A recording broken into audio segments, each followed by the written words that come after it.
Welcome to the No Plan B podcast. I'm Jean Fallacara, your host, and my guests are coming to this show not to sell any product, but to tell us the story. I want to know who they are, where they're coming from, what kind of kids they were. At the end of the day, we're all unique snowflakes. So let's get them here and let's learn.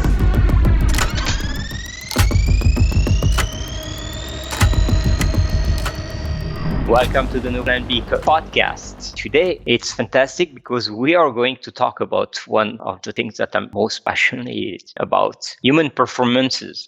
We have no other than the big star, Andrew. Do I pronounce it well? Herr. Her. Most people pronounce it like as if it were German, but with the H for whatever reason. Yeah, like I would say it like German. Well, tell me, what's the origin of that? So it's actually Polish-Lithuanian, but manufactured through Ellis Island and coming to the US. So sometimes you lose a little bit there in translation. Yeah, we find the names and then we go like, oh, but yeah, I live there. My parents were there and there. That's the world of tomorrow anyway. So it's going to be a big mix of all the population, civilization, and that's good. That's great. That's the way it should be. Andrew, please. I think that if you introduce yourself instead of me introducing you, it's going to be a better job because you know deeply who you are. I read and I still will read about you. But other than that, you're the guest, please. Well, thanks so much. Very kind. I certainly endeavor to understand myself. I think that's a lifelong process, though. I got into this field both because of interest and amazing serendipity. So growing up, my dad's a doctor. If I lived my life 10 times, I would have been a doctor 5 of them. My mom's side of the family has a really rich military history. My grandfather was kind of a no shit war hero, pardon my French, won everything short of the Medal of Honor in World War II in the Pacific. And so, I grew up with both of these pieces, found them both fascinating, both very exciting, motivating. And I found for university a program where I could do science, technology, and national security and do both. So it was a great opportunity. But how did I find that program? I was walking by the little lounge area that we had as seniors in high school, and somebody who I wasn't even friends with just yelled down the hallway, "Hey, Andrew, you should look at this program at Georgetown." Oh. And I hadn't even seen it before, didn't even know about it. And so that's serendipity once. And then I went to Georgetown. I was very excited about this intersection of especially emerging and advanced technology and national security. Got an offer for a fellowship to go deeper in grad school, did master's degrees in health physics, in immunology, and national security policy. And then serendipity hits again. I got a call from the Career Center. They said, "Hey, Andrew, somebody came in. They need somebody who does biology, national security, and can write." And they're like, "Well, this guy, Andrew." No way. And it was to take over a studies program on the future of human performance for the Secretary of Defense's private think tank in the Pentagon. Okay. It was an incredible opportunity, and that launched me into this field. I certainly it matches my interests, but I never, a lot of people get into this field because they had an illness and they needed to come back from it, and those stories are great. It's just I came to it from this other angle, and so that's how I got here. I did 3 years of work for that part of the Pentagon. I worked for the Air Force. I worked with the Army, with the Navy. I worked with a bunch of different parts of it. Impressive. Everything from kind of high-level research and development strategy down to getting people ready to deploy, clinical trial. And so that's sort of my background. And then out of that work, I'd be speaking at conferences and executives would come up to me and be like, "Hey, I get with the Navy SEALs, but what should I be doing?" And that's what kind of brought me towards what I'm doing today, which is trying to bring all these tools to the private sector, and then our real mission, which is to make them much more accessible to everybody. Yeah, that's fascinating because first having the access, it's when you hear about performances and human performances, of course, the first image that comes to your mind is Navy SEALs. And Mark Devine is a good friend of mine too. I love that guy, cyborg. And but making CEOs and executives up the performer, these guys most of the time have a long road to get to peak performances, except in terms of business, of course. But in terms of physical performances, I would say you can testify or contradict. But I would say that most of them are just not fit enough. I think think there are, yes, many of them have, in fact, worked so hard and performed so well at their jobs that they've let the physical health go. And that's actually something we're seeing more and more over the last 2 years in the startup area where venture capital is more difficult. But I see a lot of similarities between the groups. If I boil down what enables somebody to make it into special operations, and we have some data on this, it's something like these are people whose brains and bodies can perform at an extremely high level under exquisite stress. And so if I think about what makes the best CEOs, there's other factors, but being able to perform cognitively and physically from the standpoint of energy and not getting enough sleep and other things through an extreme stress, that's a key thing for executives too. And having talked to a lot of people at high levels in both, I see a lot of overlaps, but of course the physical fitness level in one group is, pretty different than the average fitness. Yeah. Make total sense actually under that angle, because everything is about how you control your mind and you determine your mindset to get into peak performances. When you were a kid, were you like that? Were you fascinated? You seem to have a spirit of a scientist from my perspective, like the guy that is passionate about science in general and all the technologies. And then, of course, you get into physical activities, and you mix and match both field, and it's Andrew. I think that's right. I think you nailed it. Like, I've always been interested in how and why things work the way they do. That's always been there from childhood. And then I think over time, I've become more and more interested. And maybe this is related to kind of the duty and service piece that I always got, both from the medical side on my dad, but also my mom's side of the family, kind of this bigger scale duty service country, was like, how do we scale this up, and why are the systems broken? So I think I started out being interested in science, and then I got interested in sort of the science of why the systems and the bureaucracies and all that was broken. And then, of course, if you have ambitions, then the answer's got to be like, you want to fix them. And I started by wanting to fix them from the inside. And then I concluded the best way to fix them was by leaving and doing it from the outside. But you still work with all these organizations directly or indirectly now. Yeah, so we still get to support. I mean, I do much less military work. We still do, for example, our fly kit jet lag product is used by special ops units, and we do some other work. A big part of my team are veterans, which I think is fantastic. But, we work with pro sports teams as well. But I definitely today think a lot more about how can companies fix the medical system? Because honestly, I think the current system is so broken, and I don't think in this conversation, I don't think a lot of people disagree. And working in the Pentagon helped me understand some of why that happens. And again, it's not just, a lot of it is just the effects of big bureaucracies. But if we have to fix it and the bureaucracies are going to be that risk averse and that slow, then we've got to do it from the outside. And so that's why lean into the last 4 years of my life building a startup. So tell me, now you got me triggered in terms of thinking on that broken system. So don't you think that it would be a better way to fix the problem by the root of it? And the root of it is what we are feeding people with, not just food. I mean, like brain food and food in general. So if we really want to change this world and make the system work, this is where we should start instead of patching or fixing after. But that mission, of course, from the Pentagon or from any aspect of bureaucracy is probably not enough. So on your mission of fixing it, you're changing by educating people, or you're correcting what they have and they still have access to all the junk that is out there to make them bad? Definitely the best case scenario is help people know how to think about this and make it easier to make the right choice by getting rid of a lot of the junk and other things. But I think I've got to take one piece of that puzzle at a time. And so the part we've focused on is, how do we develop a process to help people understand what to do and what's good for them? Because the other thing is, even if you have high quality food and brain food, information, diet, other things, different things are going to be better for different people. And so really what we've focused on is how do we get the idea and the methodology of N of 1 experimentation, like, run experiments for yourself on yourself to figure out what works for you. And then how do you do that? How do you make it easy? How do you make it work better and faster? We focus there.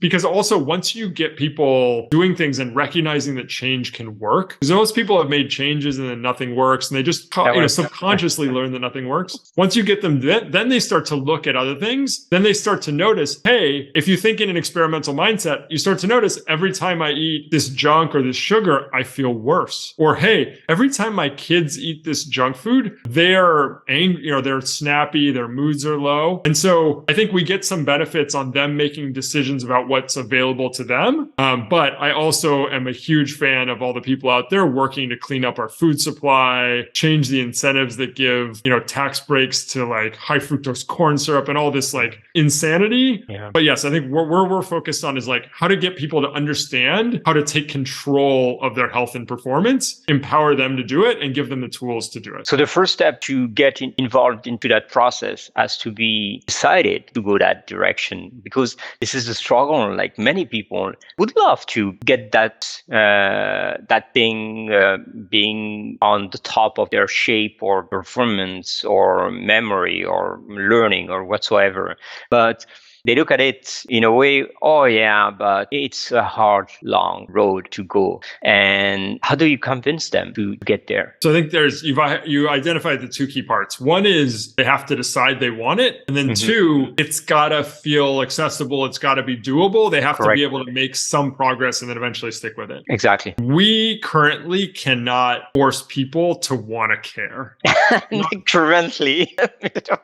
Soon. But a lot of people are waking up, and what we focus on is the people, even if they've never done any, real focused effort in this space. I jokingly say sometimes there's people who are still on the couch, people who've gotten up off the couch. Right. There's people who are on the trail, and then there's like, these people who are doing ultras all the time and whatever, as an analogy. And as long as you've gotten up off the couch, you've said, I want to do something, then we've got to make it work for you. And so that's why, I used to think that this N of 1 experimentation and being able to make it work quickly, like being able to make it be customized was important because it made it work better. And it does. Like when you customize the individual, it works better. But I now believe it's more important that it works faster. And faster matters because you've got to catch someone in the feedback loop, get the dopamine response, and then enable them to reach escape velocity. Because look, there's all these other people who are scared emotionally when other people start getting healthier and getting fit. It's true. Oh, well, you're having a salad. Why don't you just have a burger? And that's them emotionally feeling scared or threatened. And look, I'm not here to blame that person, but there's a lot of gravity there. There's a lot of heaviness. And so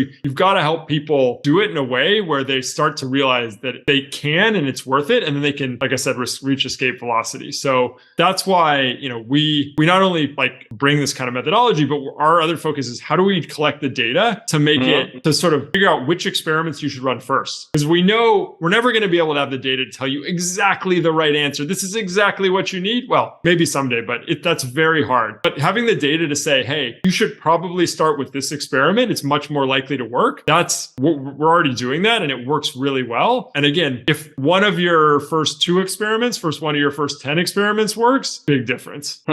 Yeah. And you feel satisfied. So you come back and you keep grinding. So tell us about this experiment, because for now it's like very generic. In detail, you talked about the feedback loop. You're probably measuring stuff, getting information, tracking data, making calculation. I know that you are a fan of artificial intelligence anyway, but I want you to talk about it. So here's what we believe to be the optimal approach. And there's a lot of variability in how you do this for a person, but from the conceptual approach, you want to collect baseline data. Ideally, that looks like things like blood work in labs, urine. It looks like wearable data, sleep and stress. You can get very good data on from Whoop, Aura, these other wearables now, and self-report. Because look, we all have this wearable that is plugged plug directly hardwired into our body. Right. Our brain is hardwired literally into the body. And especially if you tell people, you help them understand, one, how to do interoception, how to really notice things in their body. And two, if you ask them the right questions that will trigger them to think about it, we find that we can get an incredible amount of data. So, okay, so now we have baseline data, and then we're going to design experiments. So what kinds of tools do we think about? At Fountain, we think about nutrition, supplements, meditation, breath work, sleep, light, temperature, exercise recovery. So everything short of kind of prescription. And then we use those to, well, the key thing is we're trying to customize 3 ways: to your body so it works, to your goals so you care, and to your lifestyle so it sticks. So all 3 of those. So I'm not going to tell you what your goals are. You've got to tell me what your goals are. And look, if somebody's like, I want to look better in the mirror, and they don't care what their blood tests say about longevity markers, then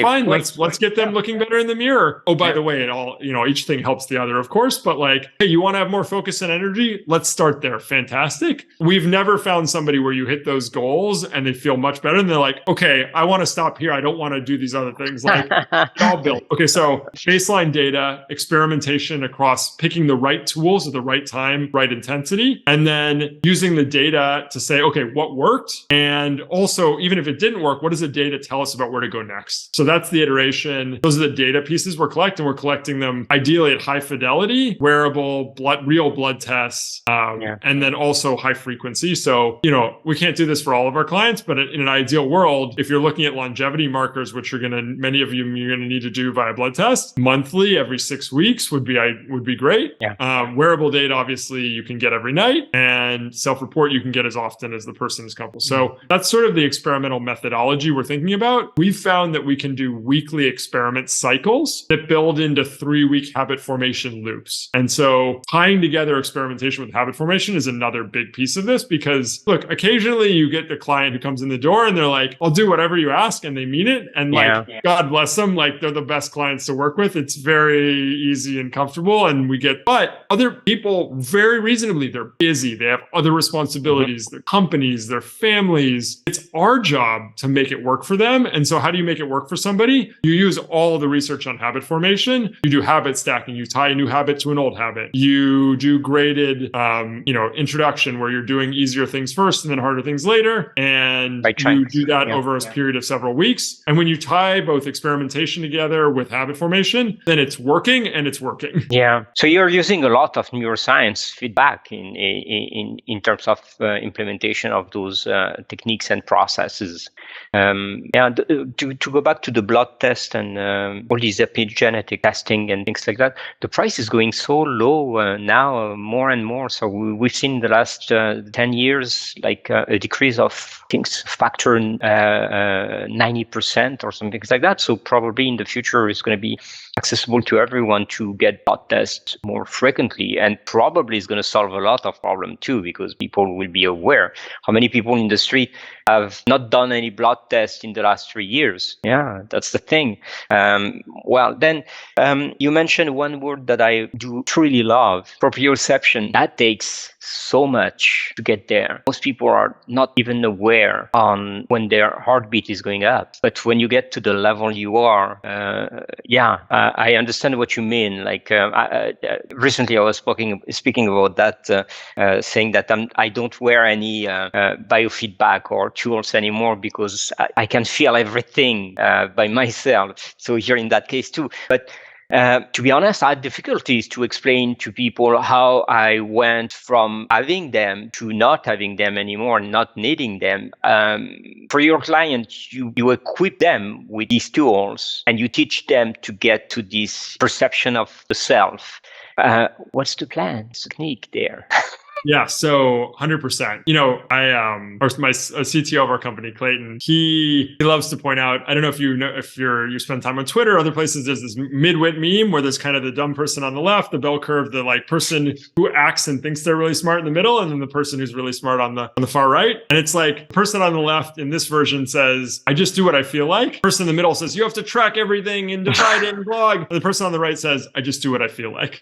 And what we want to do is is use the tools and technology to help people start to understand themselves better. And so what does that mean? That means asking them the questions that start to get them to think about it. That means as they explain to you what's going on, helping them interpret what they're explaining actually means physiologically. So for example, we do a 90-minute intake. For one of our businesses, we run a coaching program. And part of the first part of that, we do a 90-minute deep dive on goals and schedule, lifestyle, environment, family history, all those things. And almost nobody comes out of that 90 minutes without learning things about themselves. Almost everybody has an aha moment. I'll even say, like, when we have new coaches, I have them do these intake interviews on me. And the last time I did one with one of our coaches, I realized something about myself. And I've been doing this for a dozen years or more. Wow.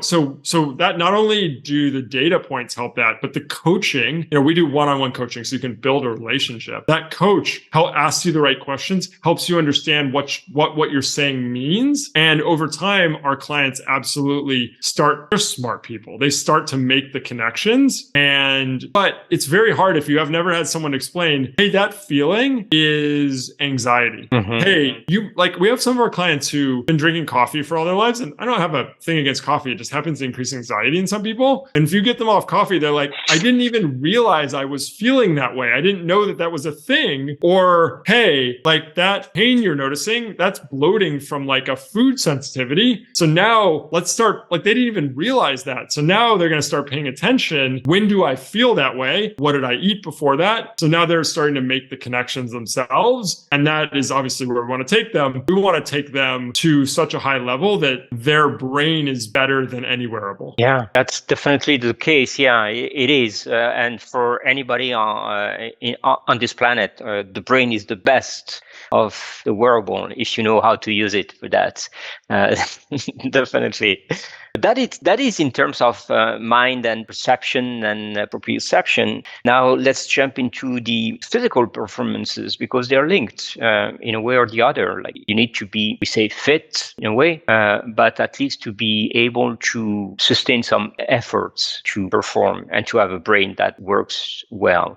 Do you have difficulties to bring your clients to that kind of motivation to move themselves? I'd say the hardest things to do are anything that requires a new slot on the calendar. These are typically not people who have a hard time doing hard things. Right. They're busy and they're stressed. And so it can be hard to develop these new habits. And that's why you have to do it piecemeal and habit stack and all these things. Some people, it's easy and they start to feel the benefits quickly and other people don't. So one of the things we definitely try and do is like, okay, how do we accelerate your recovery? Because I mean, if you imagine the last time you look like you're very fit, so maybe you don't take any days off, but if you took a week off and then you come back and you work out hard, you're usually sore that day than when you're in your regular cycle. We have tools to mitigate that. We have tools to accelerate recovery. We also can tell, there's a classic thing where super high motivated people will be like, I haven't been working out in 6 months. I'm going to go do 2 hours right now. And it's like, I'm going to hurt myself and be so destroyed that I'm going to feel terrible tomorrow. So it's about being a partner to help think through how to make this effective for them. But yeah, look, I think the hardest habits to develop, if people don't already have them, are working out and meditation. Oh, meditation is definitely as well. Yes. Adding a time on your calendar. Yeah. So there's a little bit of a delayed feedback at the beginning of seeing the benefits. A lot of people, look, most people do feel better after they work out. Most people will feel calmer after they meditate, but really zoning into that is hard. So that we also are going to do the following, which is I'm going to give you things that are going to be easier to succeed on first. I want to give you like the quick wins. Let's boot you up with the quick wins and then we'll go after the harder stuff. And some people might say, oh, you got to do the hardest thing first. And I'm like, why not? Why not give them more energy and focus that makes it easier to make the decision to work out? Why not? So we definitely, our coaching is not only about what's the optimal for physiology, but like what's the optimal for your outcome, which is, hey, you came in and said you want to lose 10 pounds, have better focus and sleep better at night. Those are three things we're going to target, and we're going to get you the fastest wins. And then we're going to build for the long term what you need to hit all of your goals. Yeah, that's the thing. Yeah. I want to go rewind back to these 90 minutes we spoke about. Is it because of course, that our focus span is only 90 minutes? And my second question related to that is, how can you make sure that this 90 minutes that you give to these people is really the phase where they're going to put their focus on? Because we all are different. We're all different snowflakes, different models in this world, and unique. So it may work for me at 10 a.m. in the morning. It may not work for somebody else, and I need to be there 90 minutes, which is a long time. Well, two things. Between myself coaching people prior to Founts and Founts, we've now been doing individualized coaching for, a decade here. And so we've refined what data we need and what format works and how long you can keep somebody. And I think it's maybe not a surprise that it's converged down to 90 minutes. You can't also not only is your attention span done, but you just can't ask people for 2 hours on their calendar. 90 minutes is hard for some of our clients, and then we'll force it to an hour. How do we handle the fact that maybe someone's better in the morning versus the evening? Well, one, we're going to let them schedule it whenever they want. Okay. So we're going to be flexible around their schedule. And then two, look, sometimes you just notice someone's not there. I kid you not, I once had someone call into one of these from a nail salon. And so then you have a discussion with them, which is hey, we totally understand our clients are extremely busy. Is now a good time, or should we reschedule? Yeah. And they'll be like, yeah, okay, we can reschedule. And look, if they say, let's do it now, we've got to work with our clients, meet them where they are. But I'm going to give them the opportunity to not feel bad about it. And ideally take me up on that, because I ended up having to do that intake from the person in the nail salon. And what then? It wasn't ideal. I'm just saying it wasn't ideal. It is a true story. Oh my God. You hear the noises in the background. What am I doing? Yeah. So people are not coming to some sort of a camp on a mission for 3 days or 5 days in a row, and they just close the door of their job and stay on that mission to better perform and stay with you. It's more on a long, 3 weeks, 4 weeks process, but whenever they have the time for, correct? Yeah, so we've found that we want to do 20 to 30 minute video calls at least once a week. Okay. That allows us to be an accountability partner. It allows us to be answering questions. It allows to, develop that relationship. In the meantime, we do text and email. So, you have questions. We don't want to cut you off, but at minimum, we want to do once a week. And so we try to build that into our client schedules. It's a Zoom meeting on their calendar. I wish we could do it in person, but it doesn't, it's very hard. Our clients are all over the country, all over the world. They're traveling. So we've actually found that video is better, but we get it scheduled on their calendar, and we work with them to tell their executive assistants, if they have one,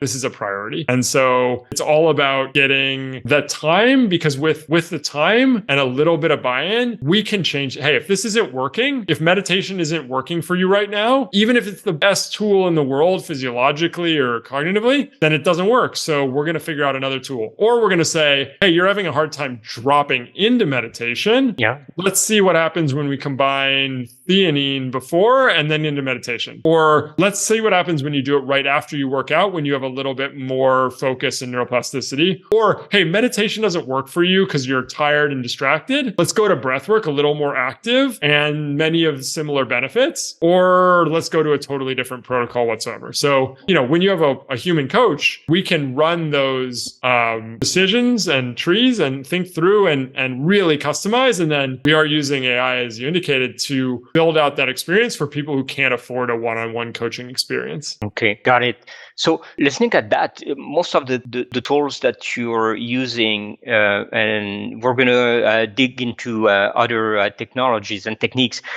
mainly they're biohacking technique, cold biohacking. What's your point, or what's your take on this trend of everything you do to improve has to be called biohacking? I mean, I don't know. The term to me is a little cutesy, but if that term works for you, then let's biohack. Yeah. I mean, I don't really care. The only reason that term don't love is because I think to a lot of people, it feels foreign to them. And so in my goal to make this accessible to a lot more people, I don't want a term that scares them off or makes it sound fake or too experimental. I mean, look, across the tools that I just talked about that we focus on, there is the best data in the world demonstrating their effectiveness. Random double-blind randomized controlled trials showing dramatic benefits from each of those things if done right. And so that's the only reason I think I shy away from it. But look, people who started that and used that term early on were also pioneering a lot of these tools. So I have a tremendous amount of respect. I don't really care what we call it. I just want to get people to their goals. And because if people get to their goals, then my belief is they can do better things for the world. I do agree on that 100%. I'm not a big fan of biohacking as a name, as a term as well. That's the only way it is identified now.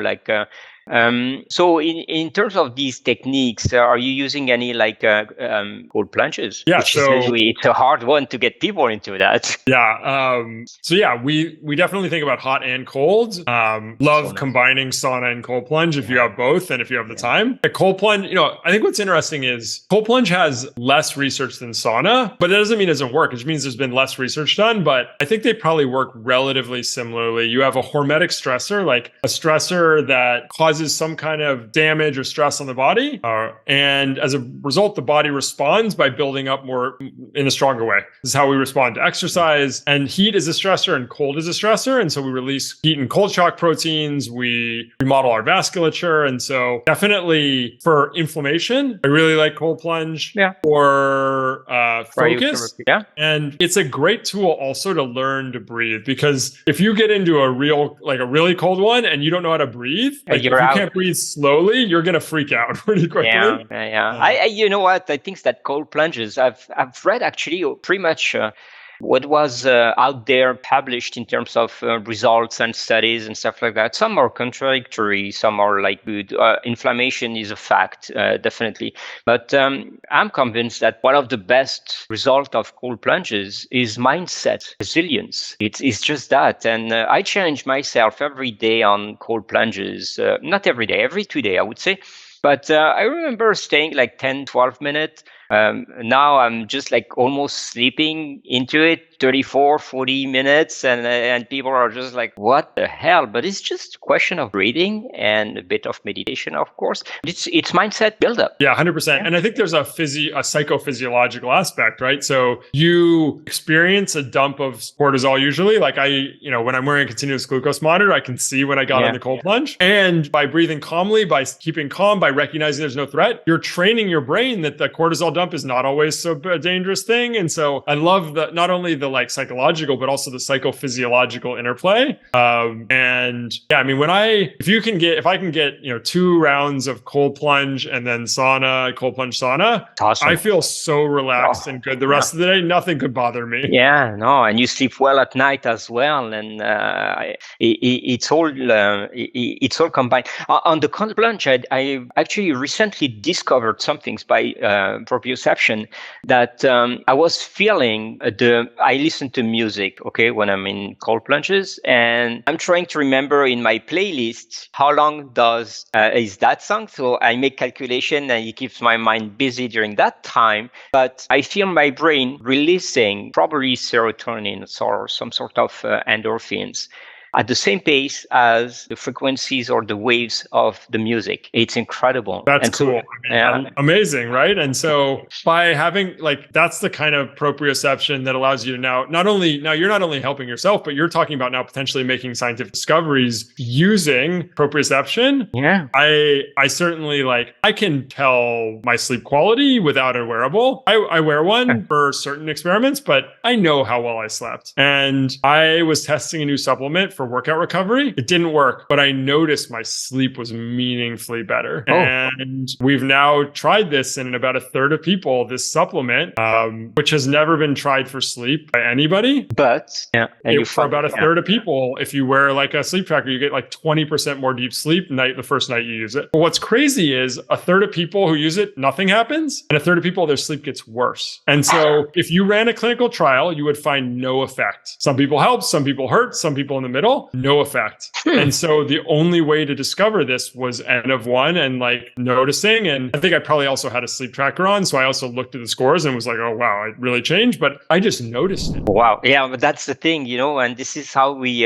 make science advance and changing, because it could apply to others, even if we're all uniques, but the techniques could apply to certain people that are under stress or other.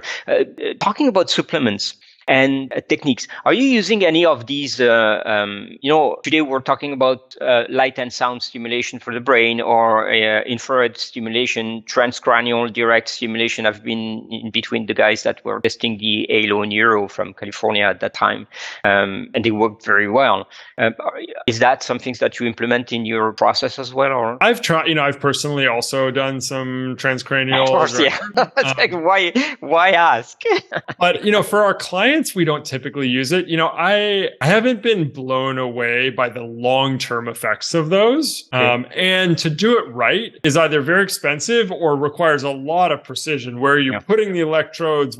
You don't want to go above 1 milliamp or whatever it is. So I think from my standpoint, we saw a lot of studies published early on that were very exciting. I was very excited. This was while I was in the military. We were looking at skill acquisition and language acquisition and focus and all these other things. And the military collected some data showing pretty strong improvements in simulators for Air Force stuff. I don't know if that data was ever published, but I saw that data, but it just didn't seem, a lot of the studies didn't seem like they were going to replicate, I have to say. And then also what was interesting was for regular use, if you were really amping up one brain circuit, it did seem to be at the cost of the others. And so, I don't know. I guess all I'm saying is probably has some applications in Gestalt. It didn't seem to be one of the ones that made sense, kind of cost benefit analysis or something. Yeah. But it did seem to increase. I also don't know that it, when I looked at some of the data from Halo Neuro, I recall it increasing the rate of skill acquisition, but I don't think it increased the cap. No, you're right. And so it depends. If the rate matters for somebody, then beautiful. But if it doesn't matter as much, then maybe not. So I think, where I'm excited for that kind of stuff is how do you do injury recovery? These special periods. Yeah. I think that's very exciting. BFR training, all these modalities that you might want to not want to use every day, but for specialized uses can be incredible. Yeah.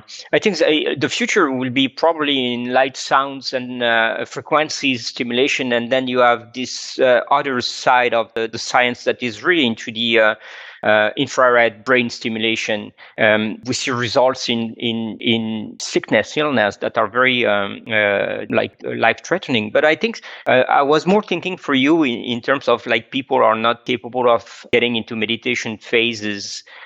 You could probably have them relax and get into that pattern of meditation that way. Was in my mind. And after that, you spoke about supplements. So because you're using some sort of external factors as well. So the supplements, there's so much crap out there.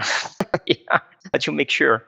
Yeah, so I think there's crap information and crap products. So we can talk about both, right? Yeah. I mean, so much of the information out there is just technically wrong. So accepting vitamin C and E and A, all the stuff people call antioxidants do not work in the body as antioxidants. Right. It's just the polyphenols and other stuff from fruits and vegetables do not work in the body as antioxidants. So that's just fundamentally wrong. Yeah. Now, let's talk about antioxidants though. If you take vitamin C and E, let's say in a multivitamin, before you work out, you lose 50% of the mitochondrial value of your workout. Disaster. It's blocking the free radical signaling. You need those free radicals to tell your cells to build up stronger. So now, how many people take a multivitamin in the morning and then go work out? A huge amount of people in the world. I would say 99% who take that do probably have that. So really, again, you need to customize what someone's taking. Doses matter, timing matters, and now let's go to products. And so then you get this problem of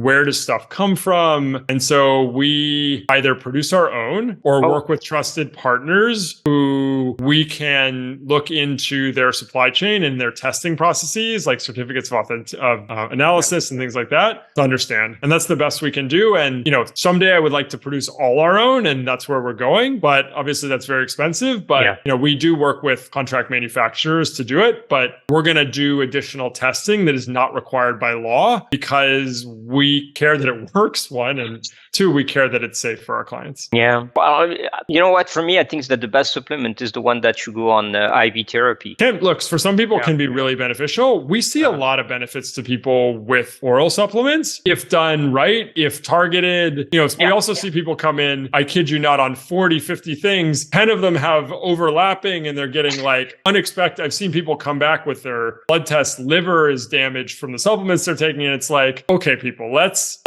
be smart. And sometimes we need to peel back things. We need to start from scratch. But so we want to be smart about it. But again, let's run everything as an experiment and let's make sure the goals are getting hit. And let's make sure that, the labs look good too, so that safety wise, we know we're in a comfortable place. And so that's why I love that combination of data collection we do is helps me optimize ideally for the short and long term. Look, elite athletes, they run these studies all the time and they ask them like, hey, if you could win a gold medal, but you knew you were going to die 5 years later, would you take it? And a lot of the best athletes in the world will say yes. And so look, I'm not here to judge other people's decisions, but most of our clients want to perform at an extremely high level and they want to live a long time and be healthy into old age. So we can optimize for the short and long term. And, my favorite analogy is like, how do you make a car go faster? Two ways. One, you can put your foot on the gas more, but then you're going to use more fuel, more wear and tear, more friction, or you can take your foot off the brake and then you'll go faster, less wear and tear, less friction. So anytime I can have somebody help them take their foot off the brake, I want to start there. Yeah, the free race. It's going to be probably it's probably a hard way to do it to get people to get there. Technology now, artificial intelligence technology. People are scared about what is coming from that side. I'm not. I love it. Like I know you are a fan as well. It's definitely going to help us. But in terms of peak performances and improvement of humans, can I ask you, how do you see these futuristic technologies integrated into the peak performance in general? Yeah, so I think it's going to help in several ways. One that we already see it doing incredibly effectively is how to modify training plans and other things that already exist. It's so good at that. If your training plan already exists, is really impressive. Two, helping people understand their data better. It can look at data and explain to you in human words what's going on. That you used to have to program that and write all this stuff, and it's making it more accessible. And then three, which I think is a bigger question mark, is how much or how well will it generate new ideas for things people should try? And I think we see, for example, in games like with AlphaGo and in chess, like in AlphaGo, it was developing strategies that people had not used before. And, Lee Sedol, who was the prior, the gold champion, had said that he was watching it to learn new ways to play. So that raises this question of will it generate new ideas for optimizing performance? And I think it inevitably will, but the question's always what data it has to go off of.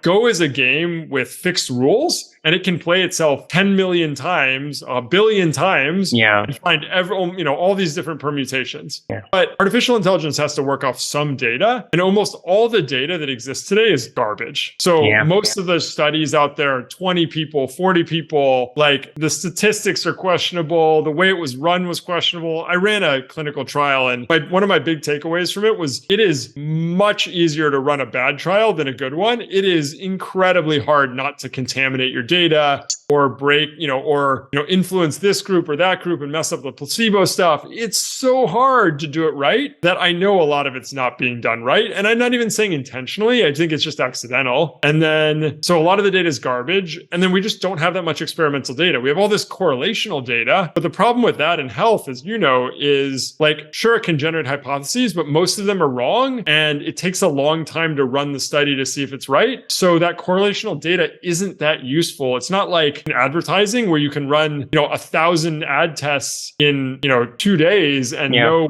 which correlation was actually causal. Here, you have to run studies on humans. And so I think we will get to a point where artificial intelligence is generating new ideas. I guess we already see that. But the question is, how well are we going to be able to evaluate, or will it be able to evaluate which new ideas are most likely to be accurate or real or effective? Yeah, well, integrating machine learning probably will help because it's going to clear up some stuff that doesn't, if they are contradicted in a way or the other, you can make the model like more clean, saying like, okay, you find a study that is saying that, and the other one says that. Everything that is contradicted, you clean it up. You don't use it. You make calculation just on the things that are clear and stated, and then you can come up with these model that will probably shape the future in a better way. Because look at the field of science today. We say, okay, don't eat this. A year later, oh, you should have that because it's very important for your health.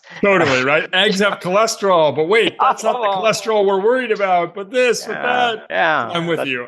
Look, I'm excited about the technology. I think it's going to help. We're using it to dramatically accelerate this Fount AI app we're building. And the way it's going to do it for us is it's going to make it much easier for the person to interact with their habits and with a digital coach. It's much faster to, do all the kind of customization we're going to do, but on top of these LLM models. And so we're very excited about not only helping peak performance, but what I was talking about earlier, making performance accessible to a lot more people. Like, look, I know how to tune up 1,000 special ops people or 100 executives. Elite coaches will do all this, we'll do everything for them. But like, it's got to be 100 times cheaper to do it for 10 or 20 or 50 million people. Yeah. And I believe we can get there. And the cool thing is, like, most of the disease in America, at least, is metabolic lifestyle disease. And so I think we can do a sneak attack backwards on health by helping people fix their wellness. That's like 80+% of the spend in healthcare. And so that's why I want to start there. And then eventually you jump into healthcare, but like, let's do it from the wellness side and sneak attack, and then hopefully replace the entire healthcare system, because it's a disaster. It's a disaster. We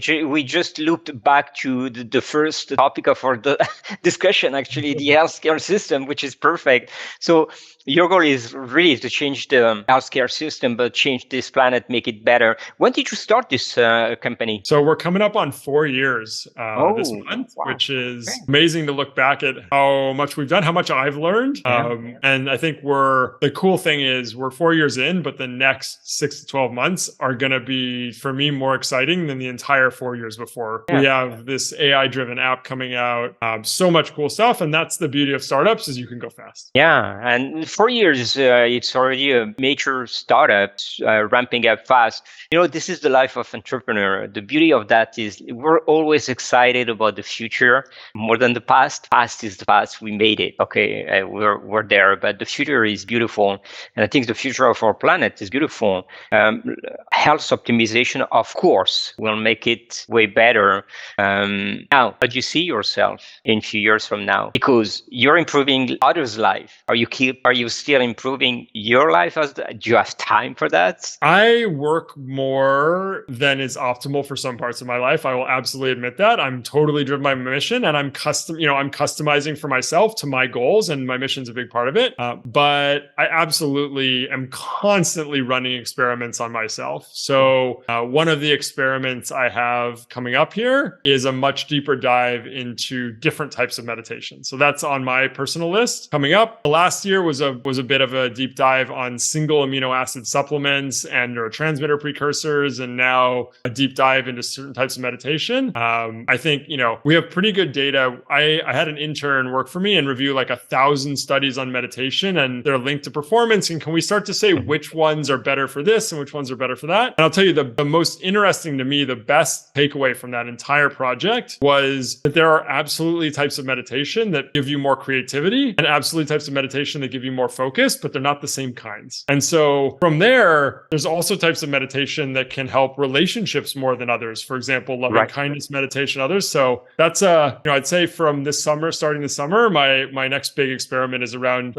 different types of meditation and how to use them to tune my day, my brain, my life to the way I want them to be. Will you be open to use any of these psilocybin components that open up the neuroplasticity and help for meditation? Like microdosing too help creativity.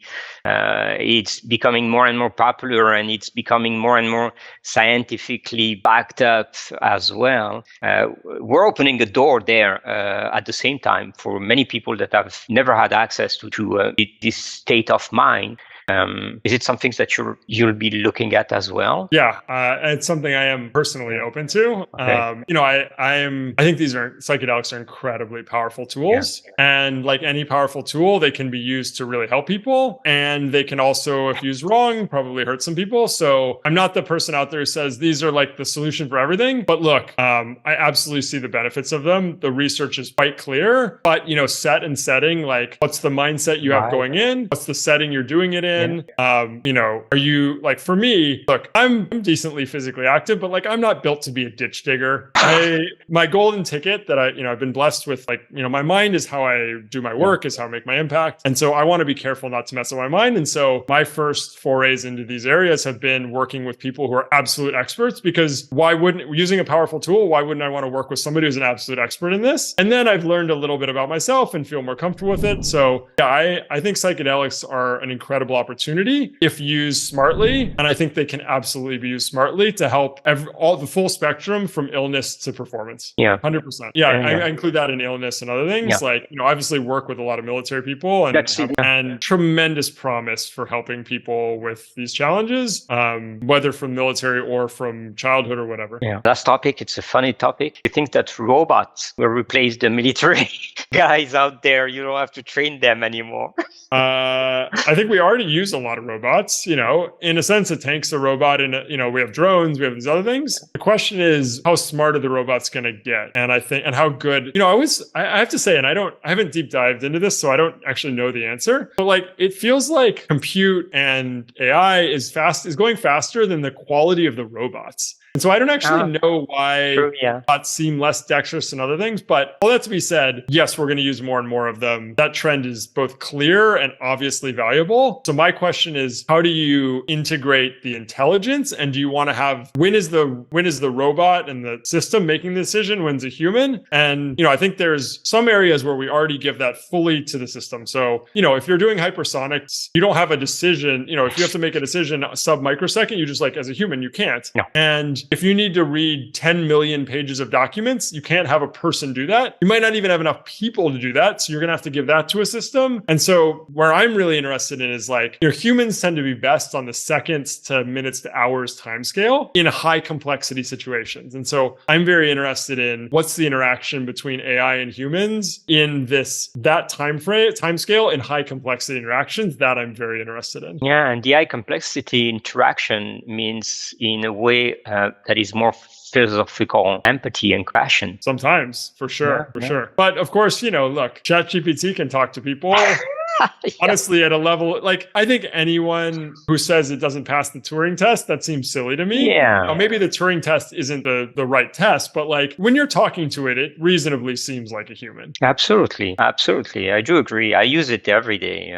Made my productivity increase like by 70%. So yeah. I needed to add a clause to a contract right before we were talking. And so I just had it give me an example, and I just edited it and put it in the contract, sent it off, signed it. Yeah. Bye, lawyer.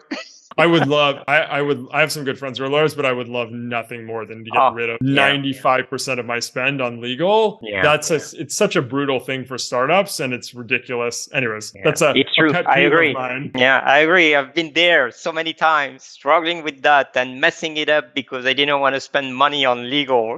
And then it slammed in your face back. Oh, man. Andrew, was a fantastic pleasure having you. You're a fascinating person. Jean, such a pleasure. I just love this conversation. I look forward to continuing offline, and thank you again for having me. Thank you.